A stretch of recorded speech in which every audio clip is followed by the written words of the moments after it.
ମୋ ନାଁ ହଉଛି ରୋशन ଭରଦ୍ୱାଜ ଆଉ ମୁଁ ଗୋଟେ ଅଭିନେତା है। ବହୁତ ବଡ଼ କ୍ଷତି ସାର୍, ବହୁତ ବଡ଼ କ୍ଷତି। କାରଣ ହ୍ୟୁମାନ ଦାଦା ବାଗିର ଭଏସ୍ ତାଙ୍କର ଏନ୍ତା ପର୍ସନାଲିଟି ମାନେ ମୁଇଁ ତ ନେଇ ଦେଖବାର କି ମୁଇଁ ତ ନେଇ ଜାଣବାର ଯେନ୍ଟା ଆକ୍ଚୁଆଲି ଗୋଟେ ମେନ୍ ଷ୍ଟ୍ରିମ୍ ରେ ହିରୋର ଭଏସ୍ କୁହାହେସି ସେଟା ହଉଥିଲା ହ୍ୟୁମାନ ଦାର ଭଏସ୍।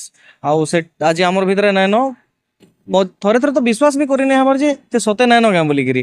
ଯେତେବେଳେ ତାଙ୍କର ଗୀତ ମାନେ ଆମେ ଫିର ଇହାଦେ ଶୁଣୁଛୁ ବେଲେ पूरा उज्जवल भाव तक चेहरा स्वर पड़ुचे ताकर संगे जेन आमर माने भेट घाट होतलु जेन कथबार्ता होतलु से जिनिस माने गुड़ गुड़ करी सामना के आसुचे बहुत माने बहुत कष्ट होचे।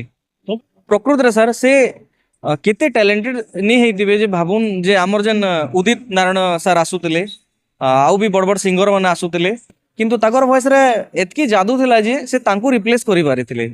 से ताकर माने बहुत ब्राइट और बहुत टैलेंटेड सिंगर आन से तो निजे प्रूव भी करिछन।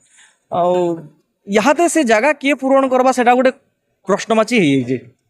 ଯେତିକି ଭଲ ପାଇବାର ଲୋକ ଥିଲେ ଯେତିକି ଫ୍ୟାନ୍ସ ଥିଲେ ସମସ୍ତେ ଆସିଥିଲେ ଆଉ ତାଙ୍କୁ ତାମାନେ ସେ ଜନ ମାନେ ଲୋକ କହେସନ୍ ନା ସେ ତମେ କାଣା କମେଇଛ ଯେ ସେଟା ଗଲା ବେଲେ ଜଣା ପଡସେ ବୋଲିକିରି। ତ ସେ କେତେ ଭଲ ପାଇବାର କମେଇଛନ୍ କେତେ ଫ୍ୟାନ୍ସ କମେଇଛନ୍ ତାଙ୍କର କେତେ ମାନେ କେତେ ଚାହନେ वाले ଥିଲେ ସମସ୍ତେ ସେନ ଥିଲେ ଆଉ ବହୁତ ଭିଡ଼ ହେଇଥିଲା। ଆଉ ସରକାର ବି ତାଙ୍କୁ ତ ଗାର୍ଡ ଅଫ୍ ଅନର ସମ୍ମାନିତ ବୋଲିକିରି ମାନେ ଦିଆ ହେବା ବୋଲିକିରି ଆନାଉନ୍ସ କରିଥିଲେ। ଆଉ ମାନେ ବହୁତ ଭିଡ଼ ଥିଲା ଲୋକ ବହୁତ ଆସିଥିଲେ ଆଉ ତାକୁ ସୁସମ୍ମାନ ସହିତ ଇଏ କରିକିରି ବଟା ହେଲା ଆଉ।